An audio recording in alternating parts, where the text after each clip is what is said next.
So, we are 3 weeks into our current series.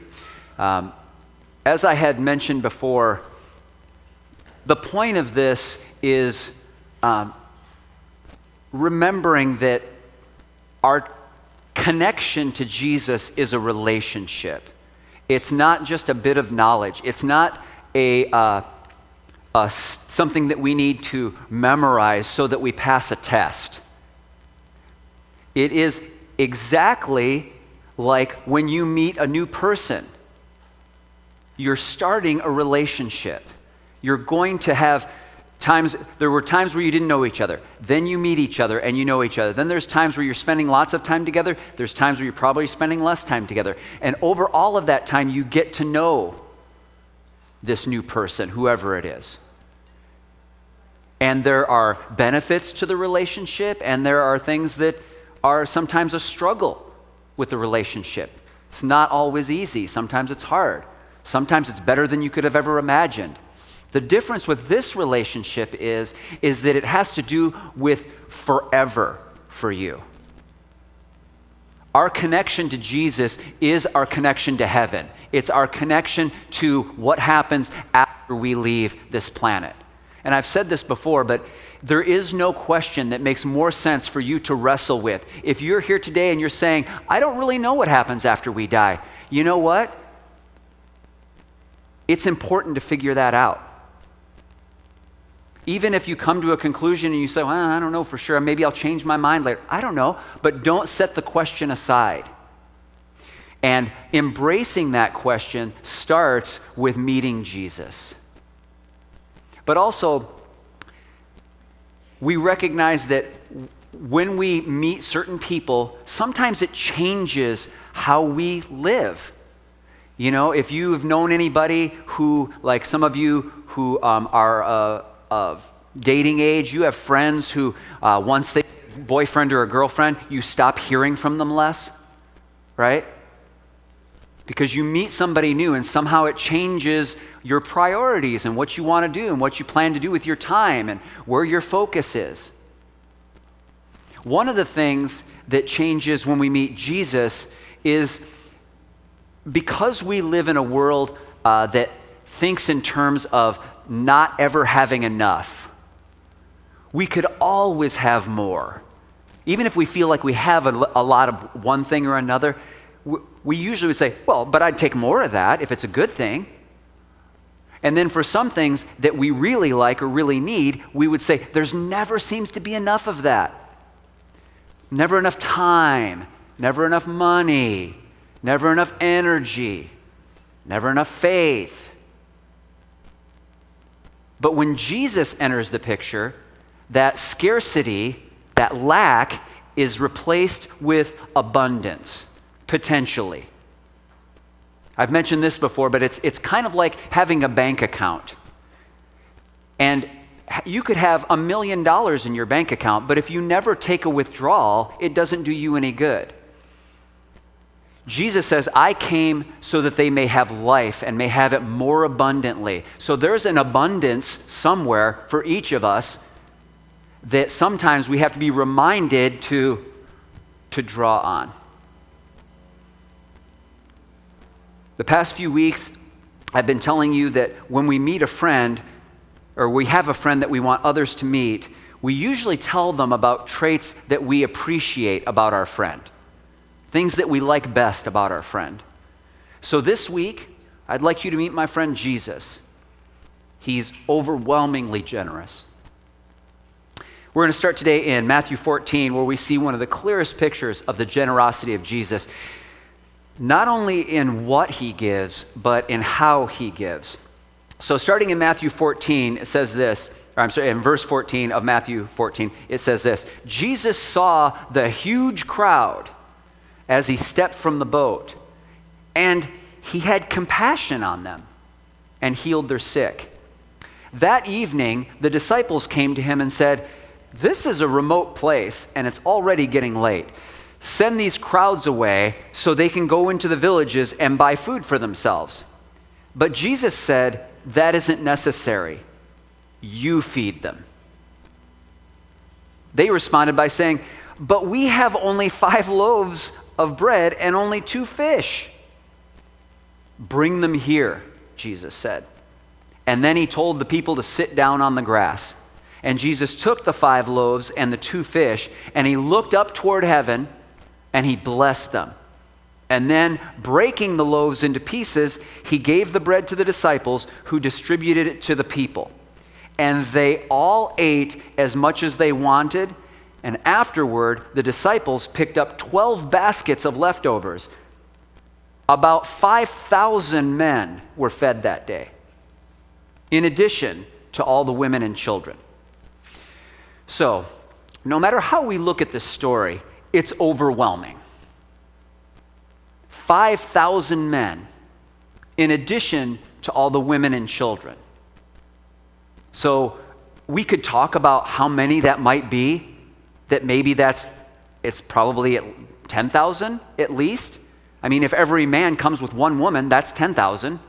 If they come with just one child each, that's another 5,000. Now you're talking about 15,000.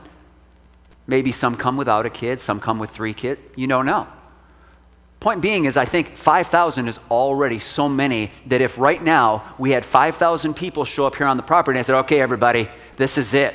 Everybody take a basket and get out there, and we got to feed every one of those people, and they need to have as much as they want. Every one of us here would probably be running around like, oh my goodness, where are we going to, did you get any? I don't know. Am I out? What? It would be overwhelming for any of us. And there's more than 12 of us here. Jesus called his 12 to him and said, you feed them. How could they not have felt overwhelmed? Also in John chapter 6, verse 7, Philip, one of the disciples, says to Jesus, Lord, it would take more than half a year's wages to buy enough bread for each person to have one bite. A half a year's wages for each person to have a bite. It's a lot of people needing a lot of food. It would take a lot of work and a lot of money to make it happen. In Philippians 4:19, Paul reminds us that this same God who takes care of me, he's talking about himself, will supply all your needs from his glorious riches, which have been given to us in Christ Jesus. And that is the memory challenge for next week. Actually, knowing that the tutu taunt was on the plate, maybe I should have been like, okay, so now you've got 16 verses to memorize, and if you can do it, I'll wear some embarrassing outfit up here.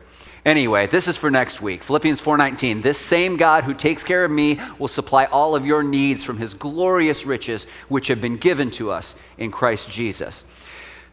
But before we move on to that, I mean, this is a great principle to know, because if we're ever in a position where we are feeling overwhelmed by a need that we have, Jesus is showing all of his disciples and us that he can be relied on as our provider. So before we move on, let's look at the story a little bit closer, because Jesus' generosity begins with his heart, not with the need of the people. He feeds the crowd before they ask.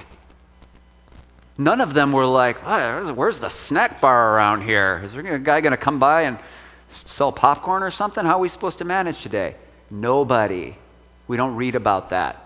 Before they even make their need known, Jesus in his heart has it to be generous. He gives when it's inconvenient. He gives when he's tired. And he gives when it costs him something. And we're going to read that in just a second here. Because remember, generosity really is not about excess. Generosity is not about you having more than enough and so you could share it.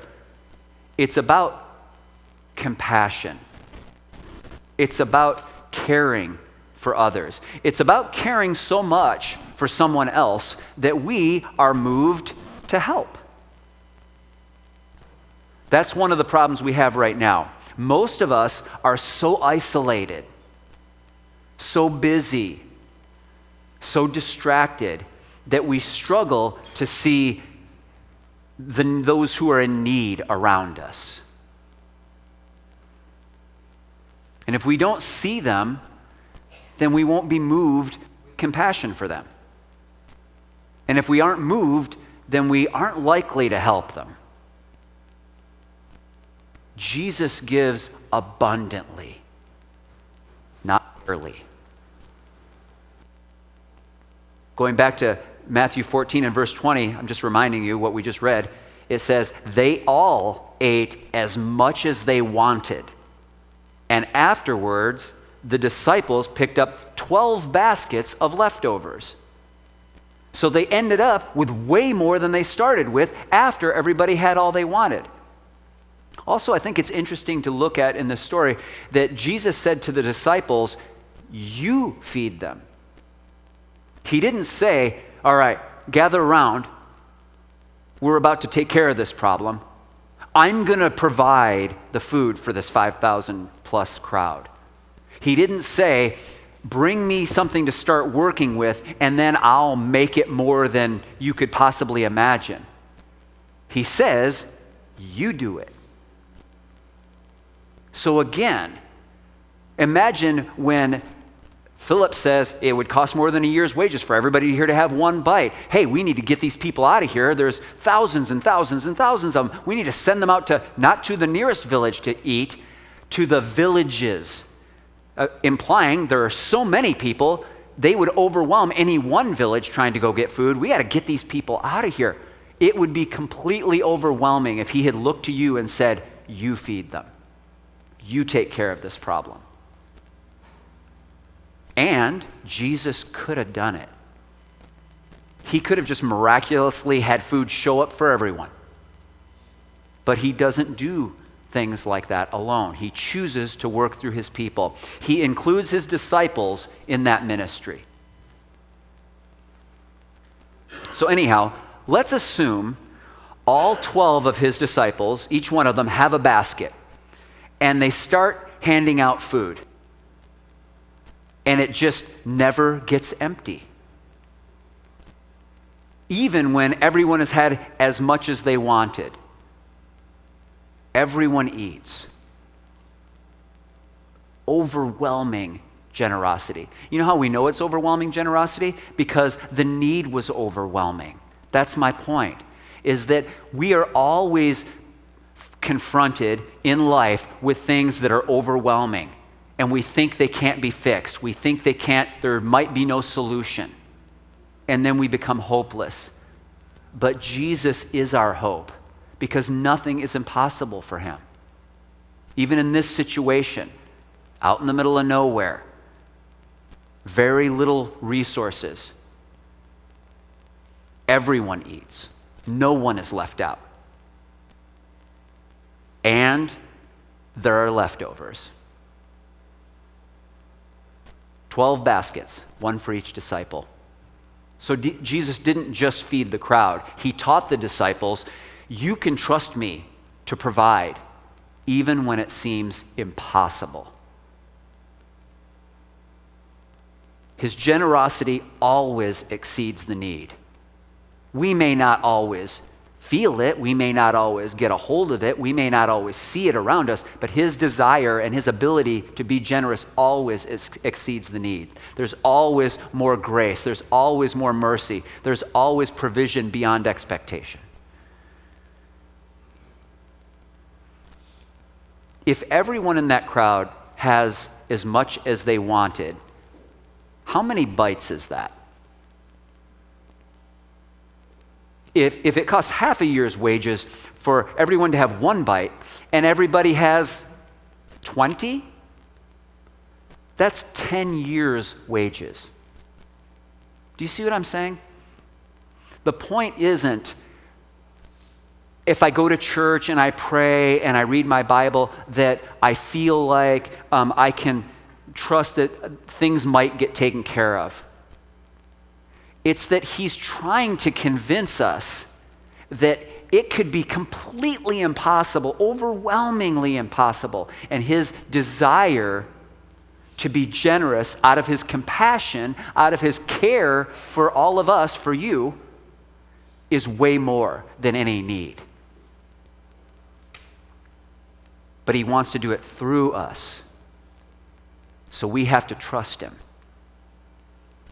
Also, we might appreciate this story even more if we read what happened just before he provided a miracle and fed these 5,000 plus people. Just before this, in Matthew 14, we read that Jesus' cousin, John the Baptist, was executed by the king as a gift to his stepdaughter. And then we read, this is in Matthew 14, verses 13 and 14. We read, as soon as Jesus heard the news, as soon as Jesus hears the news that his cousin is executed as a gift to a girl, you can imagine the impact that that would have on Jesus. As soon as he heard the news, he left in a boat to go to a remote area to be alone. But the crowds heard where he was headed and followed on foot from many towns.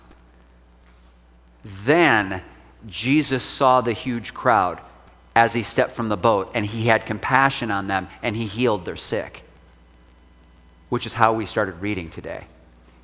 Jesus' overwhelming generosity isn't measured by only what he gives, but how freely, personally, and completely he gives of himself. He had just received devastating news. And he tries to pause, to be alone for a moment.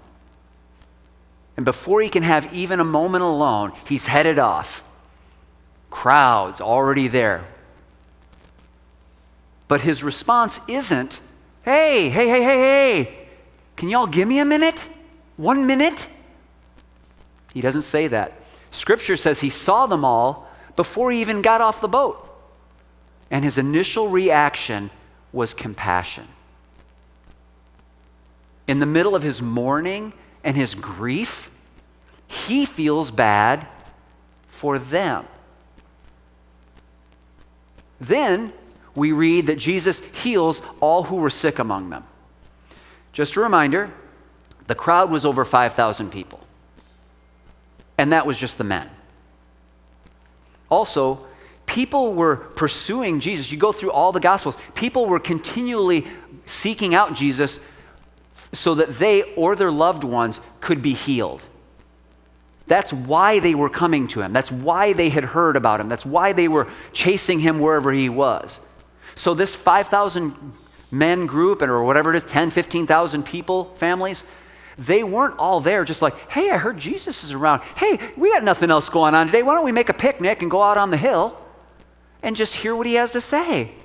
Or, hey, let's go out there. Apparently he does miracles. Maybe he'll provide a bunch of food for all of us. That was never in the plan. So we have to assume a good number of those people were there specifically to be healed. But because we don't know for sure, I don't know, let's just assume that maybe just like 1 in 10 wanted to be healed out of all those people. So let's say it's a minimum of 5,000 people. 1 in 10, that's 500 people. If he just spent a minute or two with every one of them, that is a 16-hour day. A 16-hour day full of ministry, of giving and giving and giving. After he showed up mourning, grieving for his cousin, then 16 hours of gimme, gimme, gimme, gimme, gimme. And his response isn't, honestly, you people, is it never enough? His first thought is compassion, love. And then at the end of that day, more provision. He feeds everybody who's there. And manages to squeeze in a great lesson for his followers in the process. Because again, it's not about what he gives, it's about how he gives. He himself is generous. overwhelmingly so. So that when you are thinking to yourself, I would hope that sometime this week, maybe it would dawn on you that something that you have, a person in your life, an item that you need, an item that you have that you didn't really need but is really great to have. I don't know, food also, whatever it might be, that at some point this week it might occur to you, this is amazing. I am so grateful to have this. This is a good thing. And then we can be reminded that in James 1:17, James tells us, whatever is good and perfect is a gift coming down to us from God, our Father, who created all the lights in heaven. Jesus is overwhelmingly generous